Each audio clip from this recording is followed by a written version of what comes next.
그래서 다시 이제 좀 더 한 번 더 두 번째 시간인데 이제 제목은 거의 비슷합니다. 이 야고보는 예수님의 동생 형제로서 우리가 사도행전에 보면 이스라엘 유대인의 지도자 그 당시에 2000년 전에 중세기에도 교회가 그 나라를 다 관장했습니다. 그래서 간단히 역사를 살펴보면 오래전부터 이제 근대기에 와서 정부가 하나의 국가가 교육을 관장하고 정치를 관장했지만 중세기까지만 해도 교회가 모든 것을 관장했습니다. 그러니까 사실을 뺏겼다고 할 수가 있습니다. 그래서 모든 교육은 정교에서 하는 것을 우리가 알 수 있습니다. 이제 참고적으로요, 그렇게 말씀드리고, 그래서 요즘에 모든 것을 뺏겨 있기 때문에 여러분은 사실 모든 걸 정부가 해야 되지 않냐 이렇게 생각할 수 있지만 사실은 이거 뺏긴 겁니다. 그래서 이제 우파에 뺏기고 또 좌파에 뺏기고 등등 이제 심각한 이런 것들이 일어나는데 사실은 교회가 관장하고 가리켜야 되는 것이라는 거, 정치야 뭐 놔둘 수 있지만 교육만큼은 이걸 생각하시면서 이제 야고보는 예수님의 동생이지만 사도행전에 보면 모든 그 지도자의 위치에 있었지만 그렇게 모든 권력을 차지하는 그렇지 하지 않고 있었다는 것은 놀라운 것입니다. 이런 걸 관가하면 안 돼요. 그리고 야고보서 1장에서 하나님과 주 예수 그리스도의 종 야고보는 흩어져 있는 12지파에 문안한다 그렇게 되어 있습니다. 그래서 예수가 자기 형이 살아있을 때 예수 그리스도를 반대했었죠. 그건 전 시간 우리가 배웠죠. 예수님을 형제간이니까 너무나 잘 알잖아요. 너무나 잘 아니까 오히려 그게 믿을 수 없을 수 있습니다. 그게 이제 장점이자 약점이라 할 수가 있습니다. 영웅과 사는 사람은 영웅을 영웅으로 보이지 않죠. 그게 이제 너무 잘 알기 때문에 그렇다 할 수가 있습니다. 그래서 우리가 적용해서 부부는 서로 잘합니다. 서로 잘한다고 그래서 너무 상처를 줄 수 있는, 우리는 그런 오리 속에 살아간다는 것도 전 시간에 배웠습니다. 야고보는 자기가 그리고 깨닫고 부활하신 이후에 이제 그 깨닫고 내가 예수 그리스도의 노예다, 종이다 이렇게 언급하고, 야고보가 내게 형이다 이런 말을 언급하지 않음으로써 겸손함과 또 그 지위를 이용해서 지위를 이용하지 않았다는 것, 그리고 예수님의 어머니 마리아도 평생에 이제 그 기독교의 그 모든 걸 차지하고 있었던 그 당시로서 볼 때 놀라운 것이다 할 수가 있습니다. 이런 자그마한 교회에서도 장로 하나 하려 하고 하나의 그런 것을 다 그 뭐라 할까 권위로서 이렇게 차지하려고 하고, 노예들 보면 기가 찹니다. 노예를 만들고 노예 이런 거 하려고 보면 정말 기가 찰 정도로 세속화되어 있는데, 예수님 야고보나 예수님 어머니는 전혀 관여하지 않았다는 것은 놀라운 것이고, 그런 그 기관에 들어가지 않았다. 그래서 하나님께서 에레미야에게 너희 백성은 나에게 돌아와도 너는 백성에게로 돌아가지 말라고 하나님이 에레미야에게 충고하십니다. 이 말씀의 의미를 이해하시겠죠? 모든 권력기관은 부패합니다. 그래서 에레미야 너는 저 백성이 나를 회복하고 돌아올 수 있지만 너는 거기에 들어가서 거기와 끼리끼리 합해져서 너도 보통 사람하고 그 판에 들어가서 망가지지 말라는 하나님의 말씀이다 할 수가 있습니다. 그래서 여러분이 이 땅에 살면서 부유하게 살지 않아도 교회 한 자리를 차지하지 않아도 감사할 수 있어야 된다. 이거 우리가 알 수가 있습니다. 네. 자, 그러면서 1장 마지막 절에 12지파에 문안한다. 그래서 야고보는 아주 그 전통적인 정통 유대인이죠. 유대인이에요.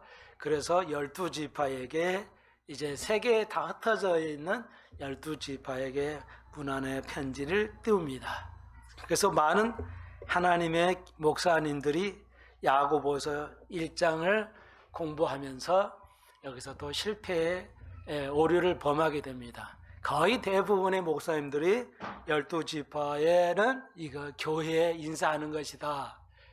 교회를 12지파로 명명한 적이 성경에는 단 한 번도 없습니다. 여기 있지 않습니까? 말하는데 12지파는 유대인에게 12지파를 사용했지 신약에서 교회를 12지파의 한 지파, 만약에 이게 신약의 12지파를 여기서 신약 교회를 의미한다면 여러분은 어떤 12지파의 어떤 지파에 속하냐고 할 수가 있습니까?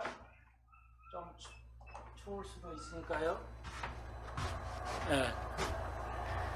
만약에 12지파가 이게 이스라엘의 12지파가 아니까 교회의 12지파라고 한다면 여러분은 12지파의 어떤 지파에 속해 있습니까? 저는 12지파의 어떤 지파에 속했다고 말할 수가 없습니다. 여러분도 말할 수가 없죠.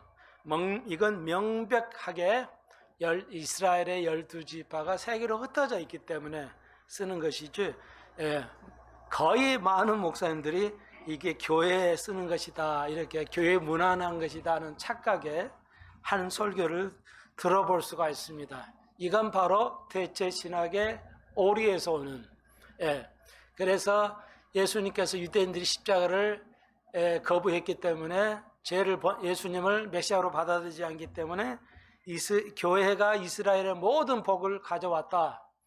그런 대체 신학의 오리에서 생긴 것이다 할 수 있습니다. 교회는 12지파 속에 어느 한 지파라고 속해 있다고 여러분이 결정하는 건 불가능합니다. 그렇기 때문에 빨리 우리가 깨달아야 되는데 놀라운 것 중에 하나, 대체 신학은 이단 교리에도 불구하고 전 세계가 이단 교리라고 하지 않습니다. 네, 오늘 기회가 되면 세 가지로 얘기해보.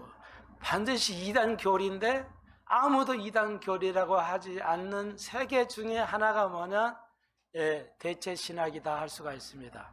아무도 잘못된 이 신학을 성경을 완전히 깨부시는 교회를 마치 이스라엘 12지파로 그 질문하면 알 수 있죠. 당신은 어떤 지파입니까? 라면 저도 12지파의 어느 에 속해 있다 말할 수가 없죠. 절대 혈통적으로 그럴 수가 없으니까요. 이것은 야고보가 12지파가 유대인들이 세상에 흩어져 있는 곳에 편지하는 것이다. 그러니까 이런 거 하나도 잘못하면 이단 교리를 가르쳐지는데 워낙 퍼져 있기 때문에 전 세계적으로 수백 년 동안 퍼져 일반화되어 있기 때문에 대체 신학이 다시 말해서 유대 구약의 이스라엘의 12지파가 교회로 모든 게 넘어왔다는 이 신학은 이단 교리라고 불려지지 않습니다. 결단코 어느 느끼지 못해요. 그러니까 이 고정관념이 깨져야 진실한 크리스찬이 될 수가 있습니다. 저는 이제 저도 여러분 똑같이 수십 년 동안 이렇게 해왔다가 갈불체플에서 이제 총목사 설교 배우면서 완전히 깨달았죠. 여러분은 이제 저희를 통해서 아마 많이 깨달을 수도, 혹시라도 아직도 확신이 없으면 큰일입니다. 왜냐? 예배는 자기의 고정관념, 잘못된 거, 좋은 것 말고요. 좋은 고정관념도 있고 나쁜 고정관념이 있는데 우리 인간은 나쁜 고정관념이 있어요. 손목사도 깨져가고 있는 과정이고요. 저는 그게 쉽게 깨져갑니다. 여러분 어떠신가요? 진실한 예배는 고정관념이 나이에 관계없이 깨져가는 겁니다. 내가 옳다고 생각했는데 옳지 않는 거, 이게 깨져가는 것이 있어야 여러분은 진실한 영성의 사람, 하나님의 사람이 될 수가 있습니다. 다시 한번, 왜 이렇게 중요한데도 모두가 말을 하지 않은 것인가? 그것은 제 생각에는 수백 년 동안, 너무 오랫동안 대다수 사람들이 받아들이고 있는 고정관념이기 때문에 깨지는 것이 사실상 불가능하다, 이렇게 말씀드릴 수가 있습니다. 그래서 오늘 한 번에 말씀드리면 여러분이 그 고정관념을 이해하기가 어렵기 때문에 가면서 한 3가지 정도가 명백하게 이단교리인데 우리가 받아들이지 못하고 있어요. 한국 교회가 아직 깨닫지 못하고 있어요. 미국 교회도 마찬가지고요. 무서운 건데요. 저는 감사하는 것은 그걸 깨달을 수 있었다는 거, 깨달을 수 있어서 너무 감사하는 것인데요.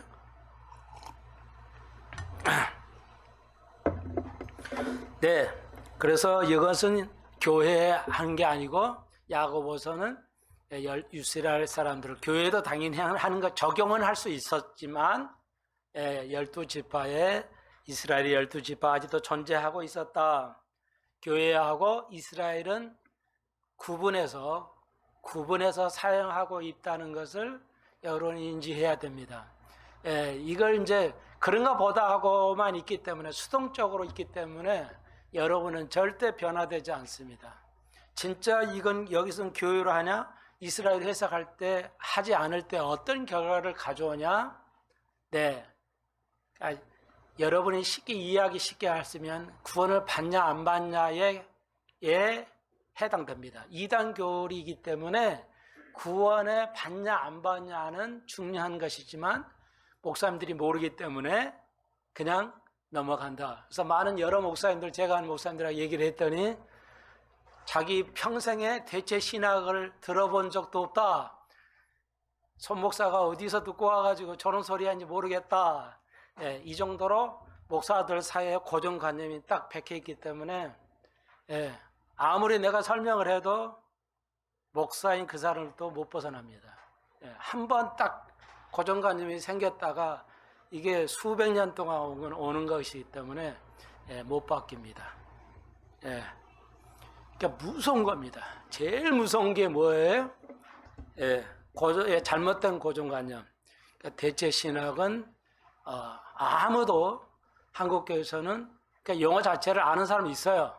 근데 그 사람 교수들은 싫어해요. 대체 신학이란 말을 싫어하기 때문에 딱 거부를 해버리죠. 그러니까 벗어날 길이 없는 거예요. 이 정도로 말씀을 드리고요. 오늘 2절로 이제 우리가 그 8절까지 공부를 했는데 이제 조금만 복습하면서 오늘 여기 1절로 27절까지 문단을 5개의 문단으로 쪼갰습니다. 그래서 첫 번째 문단 1절로 4절에 온전히 기쁘게 2절의 말씀 있죠. 자, 우리가 지금 코로나든지 엄청난 환란을 겪고 있는데 여러분이 걸리지 않거나 이러면은 그런가 보다 할 수 있지만 딱 코로나에 걸려서 생사를 넘나드는 사람들은 생각이 완전히 다르죠. 실제 코로나 때문에 젊은이들이 생명을 잃은 사람도 있으니까요. 여러분이 알다시피 지금 코로나로 사망한 사람들이 지금 너무 많아가지고 한 해 몇천 명이 돼가지고 지금 이제 뭐라 그러죠? 저기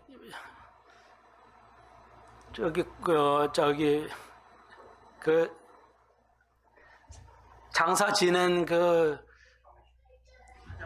화장터 있죠? 지금 화장을 해야 되는데 화장터가 장소가 없다고 그래요.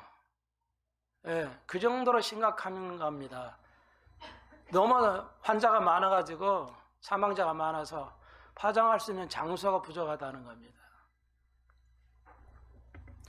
그러니까 이게 자기가 안 당하면은 인간은 판단하기 어렵습니다. 심각한 지금 우리가 환난을 겪고 있고요. 예수 믿는 사람도 예수 믿는 사람도 이렇게 환난을 겪은 거냐? 그 다음에 이제 여러분이 잘 아실 거예요. 전원책 교수 변호사 전원책 교수 변호사 아시죠? 우파 쪽에 있던 몇 년 전에도 뭐 여러 대학에서 강의하시는데 제가 얼마 전에도 좀 들어봤는데 자기는 한양대에서 강의를 했는데 6년 전에 강의한 걸 제가 엊그저께 제가 봤는데 새 종교 기독교하고 불교하고 이슬람교 3대 종교잖아요. 새 종교를 제목 삼아서 강의를 하는 거예요. 대학생들, 한양대생들 앞에서. 그래서 참고적으로 어떻게 강의 하나를 좀 들어봤는데 오늘 사실은 설교하고 내용이 있기 때문에 연관성이 있어서 있을 것 같아서 좀 들어봤어요.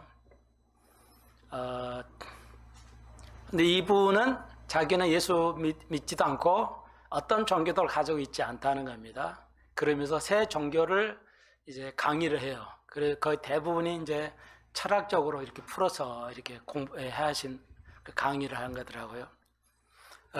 죄송하지만 여러분은 들으시면 어떨지 모르겠지만 저는 뻔한 거라 듣지는 않습니다. 그냥 다 아는 내용이기 때문에 그 정도 수준은 돼요. 이분은 이제 아무래도 공부를 잘했기 때문에 변호사 됐기 때문에 학생들에게 철학을 가리키는 것은 뭐 당연히 할 수 있는데요. 그러니까 놀랍잖아요. 뭐가 놀랍냐? 자기가 종교를 하나도 모르는데 기독교에 대해서 기독교 경험한 적이 없는데 기독교를 설명하는 거죠. 그러니까 너무나 오류가 있잖아요.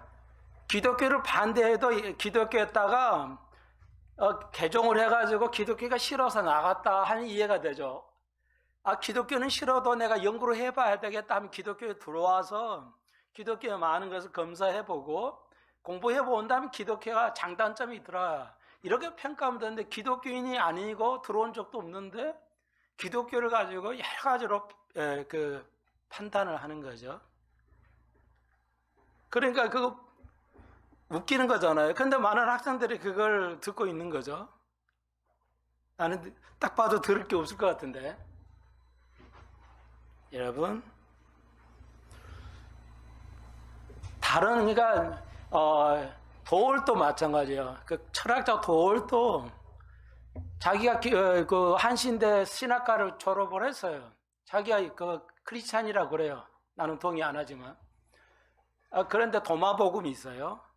그러니까 도마, 성경에 나오는 도마야. 도마가 쓴 복음서가 있는데 그건 이제 성경이 들어와 있지 않아요. 외경이라고 그래요. 외경이 있고 유경이 있는데 유경이라고 할 수 있습니다. 성경에 역시 66권에 들어와 있지 않는 거예요. 근데 자기가 이제 상당히 언어에 굉장히 찬성을 가지고 있기 때문에 자기가 그냥 그 원어를 풀어서 도마복음 설명하는 날 듣지는 않았어요. 근데 이렇게 하고 하는 거죠. 여러분 말이 안 되는 거죠. 예. 하나님의 사람이 아닌데 어떻게 기독교를 이해할 수가 있어요? 그러니까 이론은 가능해요. 내가 공산주의가 안 돼도 공산주의 이론을 민주주의자 교수들은 공산주의 이론을 배워야죠. 내가 공산주의 되면 안 되지만 공산주의를 공격하기 위해서 공산주의의 마르크시즘을 공부할 수 있어요. 그렇지만 기독교는 안 돼요. 기독교는 학문으로서 배운다면 오케이. 누가 뭐라고 안 해요. 그런데 기독교는 성경을 가지고 학문으로서 배울 수 있는 학문이 아니에요. 기독교는 오늘 제목에 봤어요. 기독교라는 것은 하나님과 나의 관계에서 이루어지는 것이지 성경책이 있어야만이 하나님을 알 수 있는 게 아니에요. 구약인들도 성경이 만들어지는 과정 속에서 아무것도 없어. 하나님 사용을 통해서 기독교가 이루어져 있고, 신약도 성경이 만들기 전에 하나님 12제자를 통해서 하나님과 예수 그리스도 그의 관계를 통해서 이루어진 것이지, 성경 정경이니까 이걸 읽으면 연구하면 다 알겠다, 강의할 수 있고 판단할 수 있다는 착각은 그렇게 똑똑한 전원적 교수에게서 속아 넘어간다는 겁니다. 아무리 똑똑해도 기독교는 성경책을 연구를 해가지고 기독교를 알 수 있는 것이 아니라는 것입니다. 전혀. 내가 똑똑해서 그 사람의 강의를 들을 수 없다는 게 아니고 뻔한 거예요. 그래서 많은 지식인들이 기독교를 가려요. 불교인들도 성경 읽고 뭐 성경에 뭐가 잘못되어 있나 막 잘못되어 있다고 가르쳐요. 웃기는 거죠. 왜? 하나님을 만나보지 않았기 때문에, 그리스도를 만나보지 않았기 때문에 그렇게밖에 설명할 수 없어요. 그래서 지식인들이 이제 그 존원책 교수가 그래요. 자기는 기독교인이 아니다. 근데 기독교를 설명해요. 철학적으로. 할 수 있어요. 껍데기는 할 수 있어요. 그 중에 하나가 뭐냐? 기독교에서는 이신론이 있다. 이신론은 뭐냐? 하나님은 이 세상을 창조하셨는데 전혀 인격적으로 우리에게 다가오지 않는다. 자연의 법칙에 맡겨두었다. 하나님이 이 세상을 창조를 했는데, 신이 이 세상을 창조를 했는데, 그러나 통치하시거나 관여하지는 않는다. 창조만 했을 뿐이다. 이런 이론이죠. 그걸 이신론이라 하고, 또 다른 말로 자연신론이라고 그래요. 하나님이, 신이란 분이 이 우주 만물을 만들었는데 인격적인 건 아니야. 인격이 없어. 그래서 그분과 신하고 우리는 교제할 수가 없어. 그걸 이신론이라 하고 자연신론이라고 그래, 철학에서는. 근데 성경에서는 뭐라고 써요? 골로새서야. 너희는 철학을 하지 말라고 그랬어요. 왜? 왜 철학하지 말라고 그랬죠? 골로새서에서 왜 너희는 철학을 하지 말라고 그랬어요? 왜는 안 나왔어요? 철학이란 말이 성경에 있어요. 히브리 헬라의 학자들이, 철학자들이. 근데 왜 철학을 하지 말라고 그러나요? 네, 이게 답이 요한일서 1장에 나오죠. 세 가지 있죠. 그 중에 정욕의 욕심, 인간의 정욕의 욕심, 두 번째 안목의 자랑, 안목을 자랑하죠. 두 번째, 세 번째 뭐예요? 이생의 자랑. 안목의 자랑이에요. 이 철학은 안목이에요. 근데 이 안목의 자랑이 뭐냐? 이것은 당연히 이 문맥을 보십시오. 요한일서에서 이 세 가지는 하나님으로부터 나온 게 아니라 세상으로부터 나온 것이라는 거죠. 철학은 세상으로부터 나온 거예요. 그래서 우리는 받아들이지 않습니다. 그래서 전 세계 모든 신학교가 철학을 가리키지만 칼버리 채플은 철학 가리키지 않습니다. 성경만 가리켜요. 왜? 성경은 하나님으로부터 나온 거고, 이 세상의 모든 철학은 세상으로부터 나온 것이기 때문에 우리가 인정하지 않아요. 세상이 나왔다 다 틀렸다는 뜻은 아니에요. 그러나 세상에서 나온 것이기 때문에 우리가 학문으로서 받아들일 수 없어요. 그러면 뭐예요? 금방 말씀드렸죠. 모든 신이 우주는 마음으로 만났는데 신하고 교제가 없다. 우리는 그걸 뭐라고 그래요? 성경에서는 우리는 그런 신을 믿지 않아요. 가짜 신이에요. 세상으로 나오시기 때문에 믿지 않아요. 그걸 일반화하거나 가르치지도 않고 그거 배우지도 않아요. 우리는 하나님 이 세상을 창조하고 그분이 있나 인격적인 관계를 가지고 깨닫고 알게 되고, 그분이 이 땅에 실제로 오셨고 우주만을 창조하시고 아직도 우주 만물을 용서하시고, 그렇게 우리가 신을 그렇게 믿어요. 철학을 몰라도, 여러분이 철학 아무도 몰라도 성경을 알면 철학은 아무것도 아니에요. 오류가 보여요, 눈에. 근데 성경을 안 하고 철학만 이 사람들이 뭐 이론을 가리키니까 뭐 대단한 강의 같지만 아무것도 아닙니다. 헛거예요. 세상이 사람이 만든 지식으로 만든 거지 실제는 아니에요. 이해하시겠어요?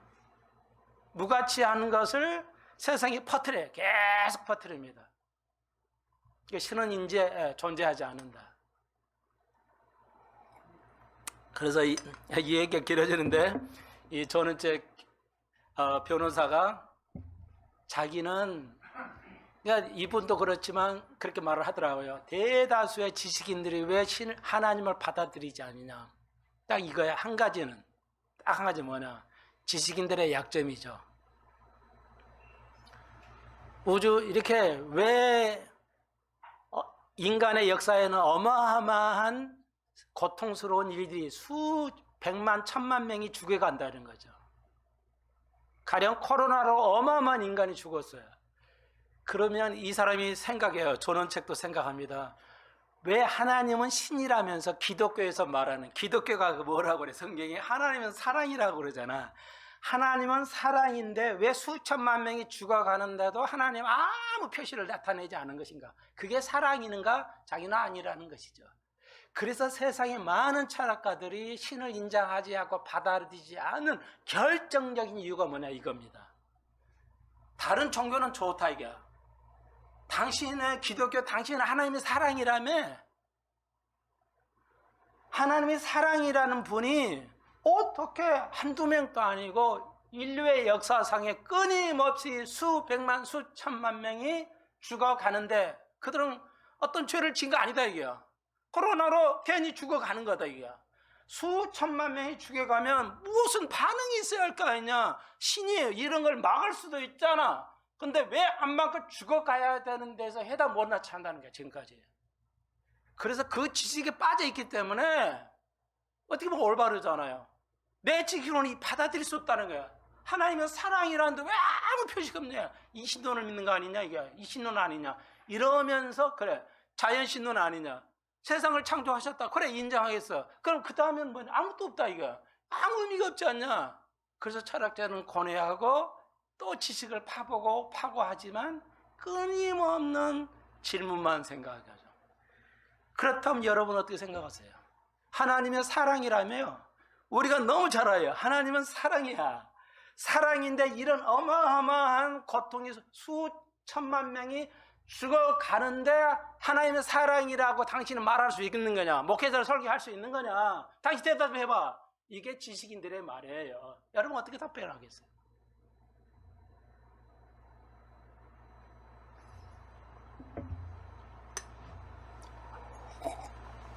이 배운 사람들의 그 생각은 놀랍습니다. 사실은 놀라워요. 어느 한쪽에서는 굉장히 타당성이 있어요.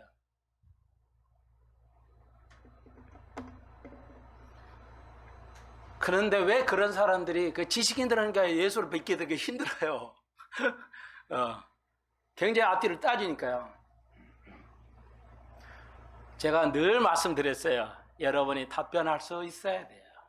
목사만 답변할 수 있어야 되는 게 아니라 우리 인간은 답변할 수 있어야 돼요. 모두가. 오늘 좀 여기밖에 못 나가는데요.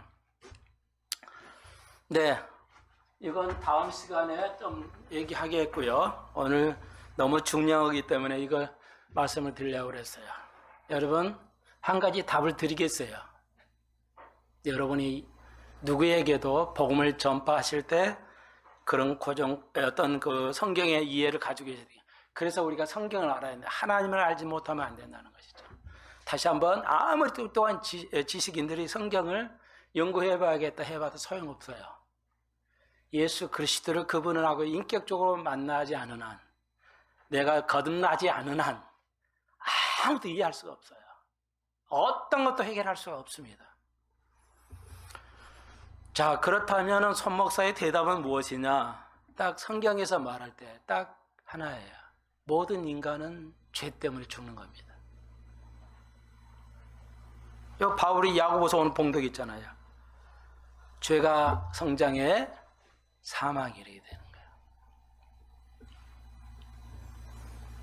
하나님은 사랑이십니다. 왜? 수만 명이 죽는 거 인간의 잘못으로 죽었지 하나님의 실수로 죽은 것이 아니기 때문에요. 하나님은 여전히 사랑하십니다. 하나님은 진리고 살아계시는데 왜 인간은 왜 나에게는 이런 고통을 주시는 건가? 왜 우리나라에게 나에게는 이런 어려움을 당하는 거에 대해서 하나님이 사랑이라면서 왜 함께 하신다면서 왜 이렇게 없는 거에 대해서 우리의 질문인데 그게 욥의 질문이긴 한데 우리가 욥을 들여다보면 알 수 있는데 욥은 그 어려운 속에서 왜 하나님은 나에게 이렇게 행동하시지 않는가에 대해서 단 한 번도 말도 없어요. 예, 단 한 번도 말이 없어요. 하나님은 사랑이신데 왜 인간은 많은 이들이 죽어가는 것이냐? 인간의 욕심과 죄 때문에 죽는 겁니다. 하나님이 잘못해서 죽는 것이 아니에요. 그래서 우리가 하나님을 사랑이라고 받아들이고 믿을 수가 있습니다. 인간의 죄 때문에 그래요. 그래서 코로나가 퍼진 원인이 뭐냐? 이제 음모론이기는 한데 인간의 수를 줄여야 되겠다. 그래서 많은 생명을 죽이기 위해서 나왔다는 게 있는데 그 아직 음모론이지만 상당히 타당성이 있어요. 내가 여러분의 다 말씀을 드릴 수는 없어요. 여러분 이해하기가 어렵기 때문에. 예, 나도 지금 너무 어렵고. 예, 하여튼 그러나 이제 하나님께서는 우리가 알다 마태복음 24장에서 마지막 날 환란에는 많은 병마가 전 세계로 퍼지게 된다. 네, 예언하셨어요. 그래서 그러면 하나님 왜 이런 걸 허용하시는가? 이런 고통을 왜 허용하시는 것인가에 대해서 자기가 답을 드렸죠. 그건 인간이 그렇게 하지 않으면 깨달을 수가 없기 때문에 600만 명의 이스라엘 사람이 죽어갔어요. 하나님의 사랑이시냐 할 때 그러네. 사랑이 아니잖아. 아무도 안 믿어요. 똑똑한 지식인들이. 그렇지만 우리가 600명이 죽어서 그 결과에 어떻게 됐어요? 이스라엘의 독립이 생겼죠. 기적적으로. 이스라엘 독립은 600만이 죽어가지 않았으면 이스라엘 독립은 전 세계 어느 사람도 나라도 허용하지 않았을 것이라는 겁니다. 왜? 모든 민족이 이스라엘을 싫어해요.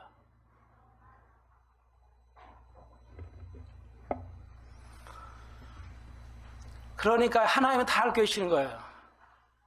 이스라엘이 독립을 해야만 하나님 나라가 이제 진행을 하는데 그 어마어마한 희생이 그 희생은 이스라엘 잘못 때문에요. 하나님이 허용하셨지만 그건 이스라엘의 잘못으로 봐요. 이스라엘 죄값이 있어요. 우리는 몰라요. 그게 뭔지. 주님 만나면 알겠죠. 그렇지만 그걸 통해서 이스라엘이 나라가 독립이 된 겁니다. 이게 지금 여러분 우크라이나 러시아하고 지금 전쟁을 하잖아요. 한 가지만 다시 한번 알려드릴게요. 우크에 침범했다는 러시아도 나쁜 놈들이지만 우크라이나도 좋은 나라는 아니에요. 왜? 그 어린 아이들,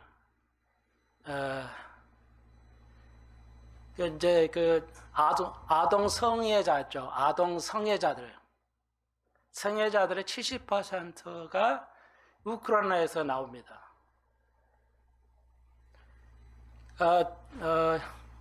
이것도 이제 그냥 설명하려면 이게 길어지는데 이렇게 할 수가 없으니까요. 그 정도로 타락한 나라입니다.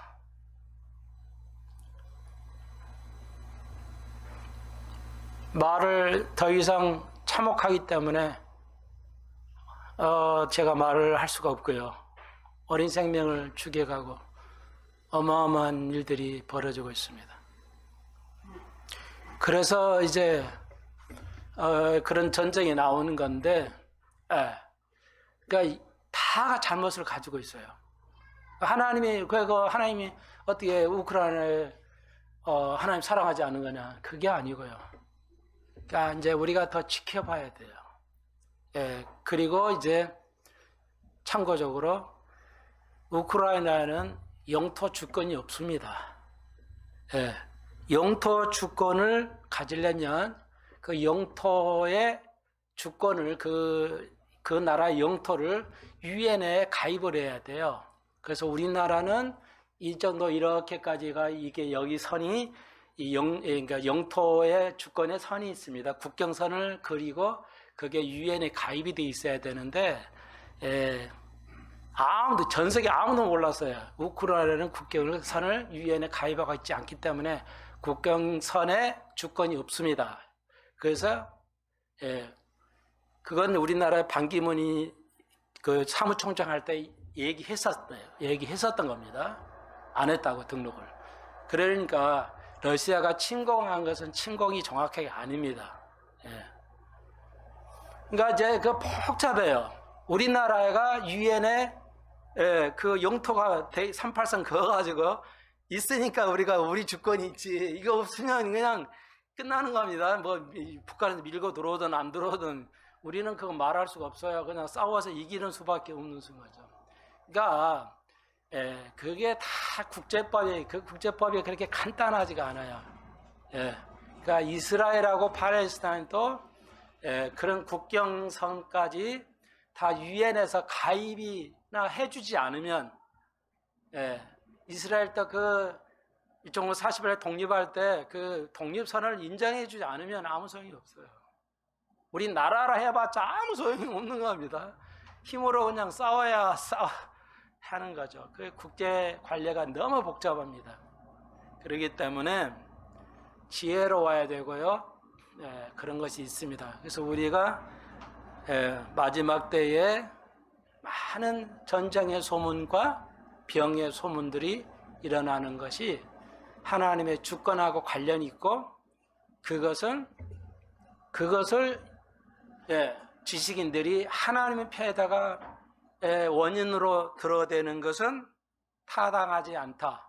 왜? 모든 인간은 죄를 짓기 때문에, 죄가 있기 때문에, 죄 때문에 죽임을 당하는 것이다 할 수가 있습니다.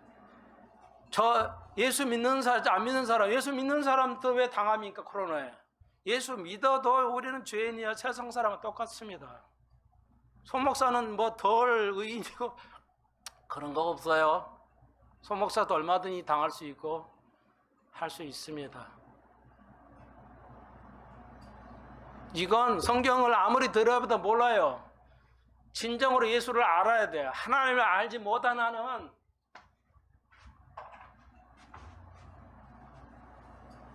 두 번째 말씀 드렸어요. 세상 사람이 아무도 모르는 거예요. 철학을 하지 말라고 그러는데 세상 모두가 철학을 배운다는 거, 신학교에서.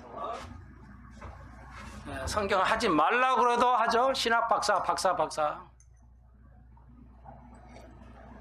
우선요. 두 번째. 하나는 또 남았는데요.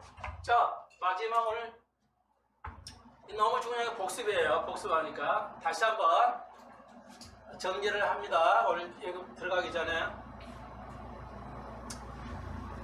성경에서 가장 중요한 게 뭐냐?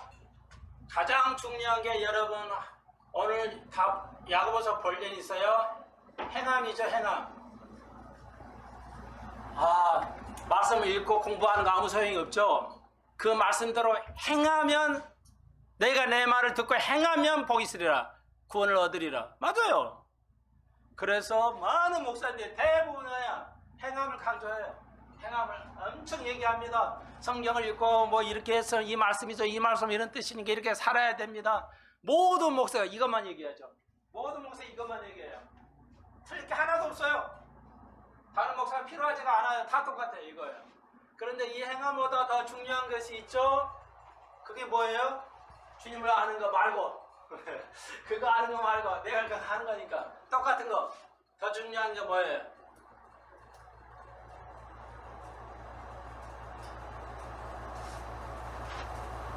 말씀보다 말씀을 듣고 행하는 거죠. 말씀을 이해하는 거 뭘 중요해요? 이해하는 거 오케이, 나 교회 다녀 예배 드려 다 했으니까 오케이 됐어. 구원이 있는 거 아니죠. 그것 따라 행할 때 구원을 받는 거죠. 행함이에요. 여러분 하나님 앞에 가서 내가 행할 게 있죠. 그게 바로 오늘 야고보서 얘기하는 거죠. 야고보서는 뭐예요? 너희가 믿는다고 생각한다면 행해라는 거죠. 행함이 없는 믿음은 죽음이다. 죽은 믿음은 구원받을 수가 없습니다. 여러분이 각자니까 행함에 대해서 하나님 앞에 할 것을 얘기하셔야 돼요. 준비해놓고 있어야 돼요. 듣기만 하고 행하지 않으면 뭐야? 자기 자신을 속이는 거라고 그랬죠. 무서운 얘기죠. 자, 이거하고 더 중요한 거, 행함이 중요해요. 뭐가 더 중요할까?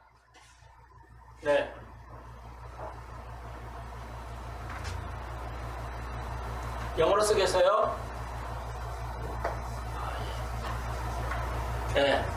내가 누군가, 이게 제일 중요합니다. 내가 누군가. 내가 무엇을 하는 것인가가 중요하지 않아요? 이해하시겠어요? 내가 지금 무엇을 하는가가 중요한 게 아니라 더 중요한 게 내가 누군가야. 내가 그리스도하고 올바른 관계를 가지고 있는 거냐. 내가 그리스도 하나님의 사람인가. 그러니까 아까 말씀드린 조난책같이 유명한 지식인들이 이 세상에 가장 똑똑하던 사람, 서울대 나와가지고 가장 똑똑한 사람들이 서울대 나와서도 교회 다녀요? 안 다니잖아요. 그러니까 거의 안 다니잖아요. 아기 때 다녔던 사람은 다니겠죠. 네. 자, 그 사람들이 주장하는 거 뭐야? 내가 무엇을 하는 거야?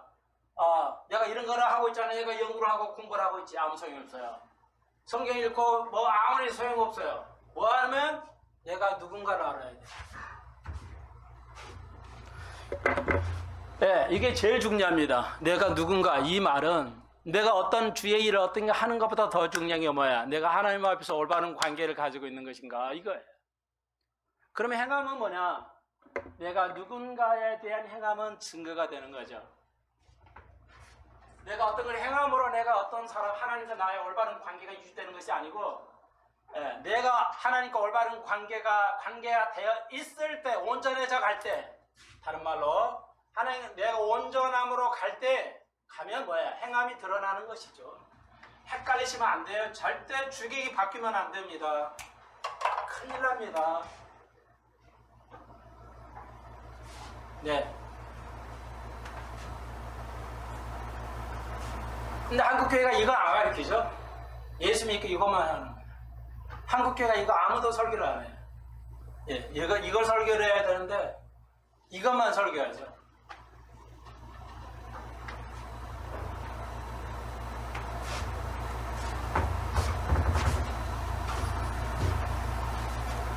자, 이걸 여러분 놓치시면 안 됩니다. 그래서 성경을 배우게 되고 그리스도를 만나면 어떻게 내가 누군지를 알게 되죠. 우리가 죄인이라는 걸 알게 돼요. 그래서 어떤 환경에서도 그리스도를 배반하지 않을 수 있습니다. 내가 누군지를 알기 때문에, 죄인이기 때문에. 그래서 야고보서 1장 2절에서 너희는 온전히 기쁘게 여기라. 어떤 시험을 받아들여도 엄청난 도전이죠. 여러분이 가지고 있는 어려움 속에 있을 때 뭐라고요? 온전한 기쁨을 누리라 하는 겁니다. 반은 성질이 나고 반은 뭐 기쁘고 이런 거 안 된다는 겁니다. 기쁨이 온전한 기쁨, 환난 속에서도 어떤 환난 속에서도 온전한 기쁨을 여겨야 된다. 쉽지가 않죠. 나라는 존재가 어떻게 바로 이거예요. 온전해 가지 않으면 안 돼요. 기분 나쁠 때는 뭐 예수 잘 믿게 되고 기분 조금 어려워지면 예수 잘 안 믿고 하나님 원망하게 되고 뭐 있으면 하나님 원망하게 되고 어려운 일 다 하나님 원망하죠. 믿음이 없으면. 내가 당신이 예배를 얼마큼 드리고 기도를 얼마큼 중요한 게 아니고 뭐야. 네가 어떤 존재인가에 따라서 이걸 영성이라고도 하죠. 온전함이라고 하고요. 네. 상급은 이거로 가는 겁니다. 이거로 가지 않습니다. 그래서 중요한 거예요. 여기다 써놓을 수 있는 이건 상급이 아니고요. 네. 이건 상급이고 구원이에요. 네. 상급이고 구원입니다. 이건 증거가 될 뿐이에요. 이것은 증거가 될 뿐이에요. 그러니까 이것만 해요. 이걸 강하게 하면 행위 구원이 돼요. 어떤 다락방 목사님 같은 분은 온전히 행하는 거예요. 예, 강남의 어떤 교회, 네 이거 행하지 못하면 지옥 간다고 그러잖아요. 내가 볼 때는 상당히 행함의 그 구원론이 강해요. 우리는 행함으로 구원을 받을 수가 없습니다. 왜? 어떤 것도 온전하게 섬길 수가 없기 때문에 행함으로 구원 받을 수가 없어요. 근데 많은 목사님들이 우리 교회 목사님 참 좋은 목사님이라고 생각하죠. 착각이죠. 어떻게 할 수가 없어요. 다시 한번 모든 상각과 구원은요, 내가 누군가에 따라서 내가 십자가를 지느냐 안 지느냐에 따라서 그러니까 죄송해요. 그런 유명한 지식인들이 뭐야? 예수를 알려면 먼저 무릎 꿇고 자기 십자가를 져야 되는데 십자가를 하나도 안 지면서 성경만 연구해가지고 뭐 자기가 알겠다 기독교를? 말도 안 되는 소리죠. 말도 안 돼. 그렇게 무식해요. 우리나라에서 머리 제일 좋은 사람들인데 제일 먼저 할 뭐냐? 예수 앞에 무릎을 꿇어야죠. 십자가를 져야죠. 십자가를 안 지는데 무슨 아무리 읽은다고 이해가 되고 답이 틀리냐고. 하나님이 당신이 수백만 명이 죽어가는데 당신이 표시를 안 했으니까 난 당신 사랑이 아니다고 하나님의 그를 하나님이냐고요. 인간이 정해놓은 속에 카테고리 속에 하나님의 묶일 하나님이냐고요. 하나님이 인간의 생각이 하나님의 묶일 생각이냐고, 묶일 분이냐고요. 하나님이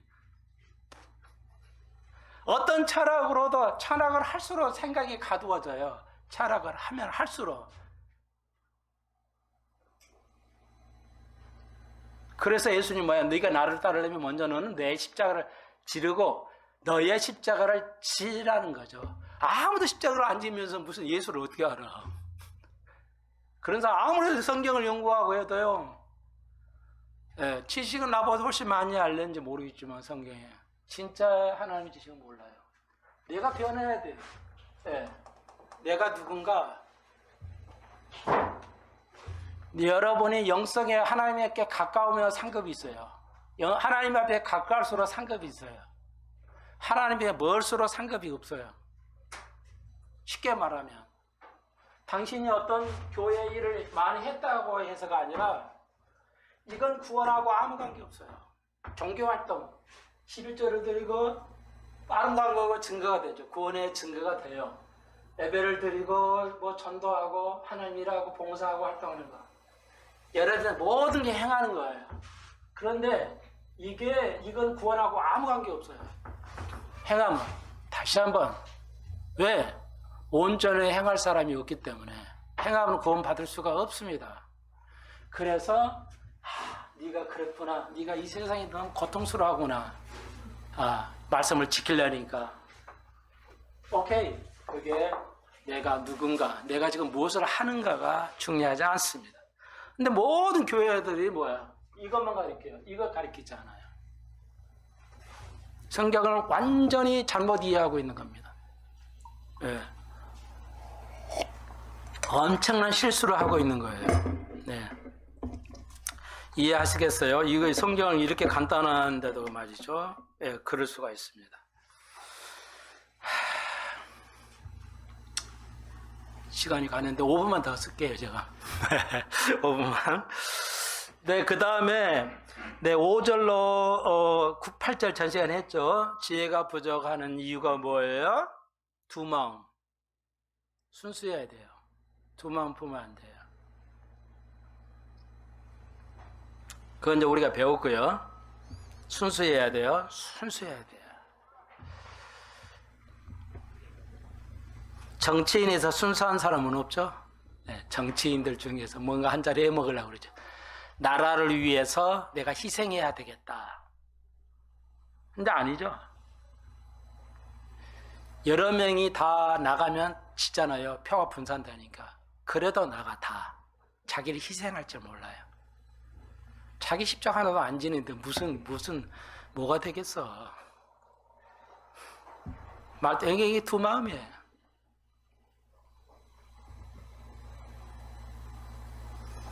목사님, 진짜 어려운 거잖아요. 대통령이라든지 뭐 장관이라든지 교육감을 그런 걸 그만둬요. 투쟁을 해야죠. 여러분,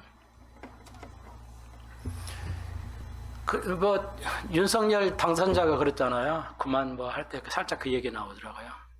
검찰총장 아무것도 아니니까 그만뒀다고. 네, 여러분, 그분을 내가 지켜 올리려고 하는 게 아니라요. 인간의 편에서 검찰총장은 최고이죠. 법률가로서 대법관에 올라가는 것. 또 검사로서는 검찰총장이 되는 건 최고의 희망이죠. 우리 보통 사람은 할 수도 없는 거. 근데 그 사람의 입에서는 그 말이 할 수 있죠. 그런데요, 제가 말하는 것은 하나님의 편에서 얘기하는 겁니다. 하나님 편에서. 하나님 편에서 볼 때 대법관장이라든지 검찰총장은 아무것도 아니죠. 그게 오늘 9절부터 12절에 부한 형제, 가난한 형제 아무것도 아니다 이거야. 금방 간다 이거죠. 그러니까 하나님의 편에서 그런 걸 볼 수 있어야 돼요. 인간의 편에서 보니까 그 자리 한 자리 어떤 자리인데 말이야. 별 수단을 가리지 않고 그 자리를 유지하려고 그러죠. 근데 하나님 편에서 볼 때는 뭐야? 아무것도 아니거든요. 잠깐 있다는 거죠. 그래서 우리가 눈에 보이죠? 가난한 형제는 자기 높임을 자랑하고 부한 형제는 부자는 자기의 낮아짐을 자랑하라. 이걸 안 하죠, 모든 사람들이. 대통령 부인 또 이런 거죠. 내가 다 가지고 있을 때 가지고 있지 않는 사람처럼 살아야 됩니다. 여러분 이거 굉장히 중요합니다. 여러분 진짜 예수 믿는 사람은 내가 진짜 하나님의 사람은요 가지고 있어도요 절대 없는 것처럼 살아갑니다. 지식을 가지고 있어도 진짜 하나님의 사람은 겸손한 자세로 배우려고 하는, 자기를 남보다 더 낮게 여긴다는 거죠. 상대방이 더 지식이 있다는 걸.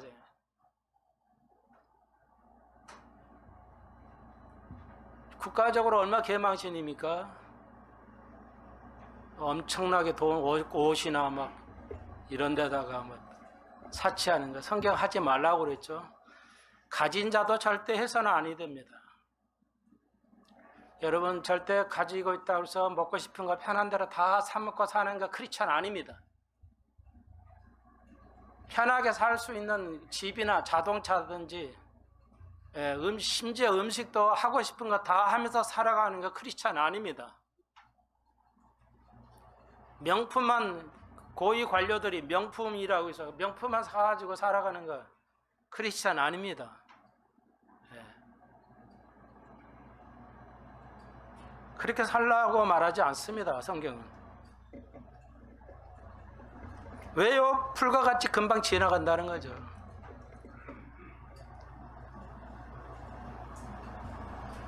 이해하시겠어요? 이거 아무도 안 가르쳐요. 목사가 얼마나 고귀하게 품격 있게 사는지 알 수가 없어요. 상상할 수 없는 겁니다. 그냥 안 되는 겁니다. 당신의 그 성공이, 당신의 그 사역이 당신을 죽일 것이다.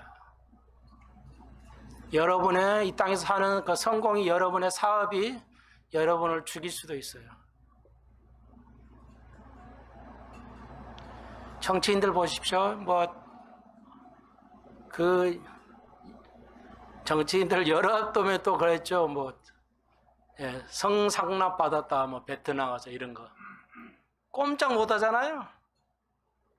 대통령 꿈까지 꾸었던 그 국회의원들의 그거 하나 때문에 말도 못 하죠. 그게 사실이 아니라면 명예훼손으로 고소해야 되겠죠. 고소 못 하잖아요.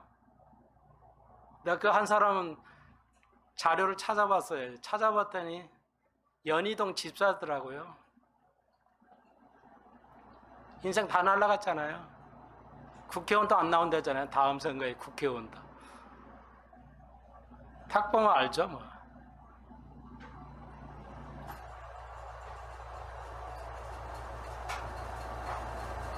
하나님의 말씀은 쇠잔하지 않습니다.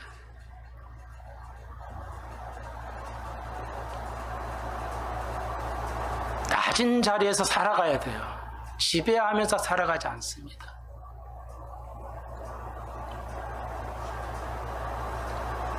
이거 굉장히 중요한 겁니다. 낮은 형제는 스트레스 받아가지고 왜 이렇게 나는 가난하게 살아야 되는가? 답을 하나 알려드릴게요. 시간 지났지만. 저도 똑같이, 저도 목회자 내가 올바르게 가르친다 하나님 더 복을 주시지.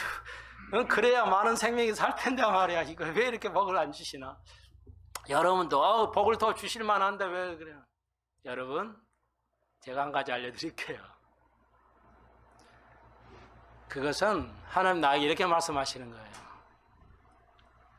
네가 받을 복은 족하다 이런 거죠.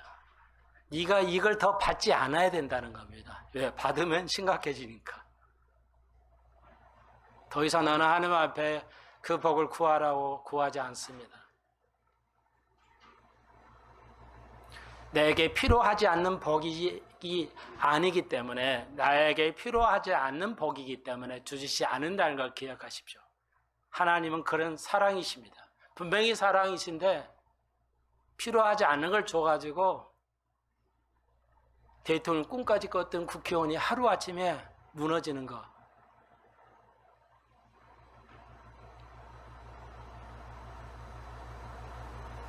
국회의원 정도 되고 외국 나가서 그러면 뭐 괜찮을 거라는 착각은, 죄는 늘 죄가 찾아오는 겁니다.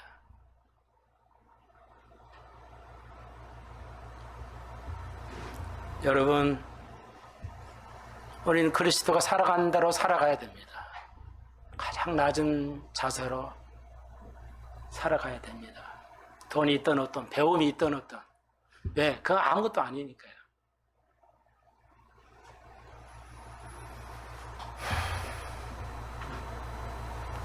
주를 위해서 목도 좀 말려 벌고, 주를 위해서 불편함도 있게 보고, 그리고 그 저축에는 여러분이, 제가 주식 투자 말하죠. 주식 투자하려면 최우량주, 삼성 같은 데만 하지. 미국의 아마존이라든지 존슨앤존슨 이런 거, 그런 데만 하십시오. 애플 같은 거. 그리고 조금씩 저축해가지고 여러분이 덜 먹고 싶은 걸 덜 먹고, 한 10년 후에는 수십억이 되겠죠. 그리고 교회 하나 세우면은 너무 아름답지 않아요? 나는 왜 지금까지 설교 한 번도 이런 적 안 했어요? 손 목사한테 해가지고 내가 큰 교회 했다가 그런 생각 하라 할까봐 나는, 내 은퇴하고 끝나면 여러분이 10년, 20년 후에 교회 하나 세운다. 그거로. 너무너무 아름답잖아요? 돈 있다 가져가면 뭐합니까? 아무 소용이 없잖아요.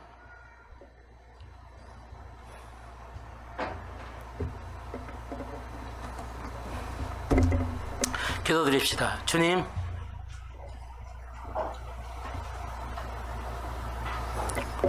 이 땅은 덧없이 빠른 것입니다. 이 땅에 소망을 두지 말고 하늘의 소망을 들어가되, 하나님 우리에게 복을 주신 거 있고 필요 없어서 주지 않는 복도 있을 줄로 믿습니다. 그분을 알게 하여 주옵소서. 그러면 아무 문제가 없습니다. 주님, 주를 알기를 소망합니다. 나를 알면 나의 십자가를 지는 것입니다. 주님. 그런 아름다운 믿음의 사람, 영성의 사람이 되게 해 주옵소서. 예수님의 이름으로 기도하옵나이다. 아멘.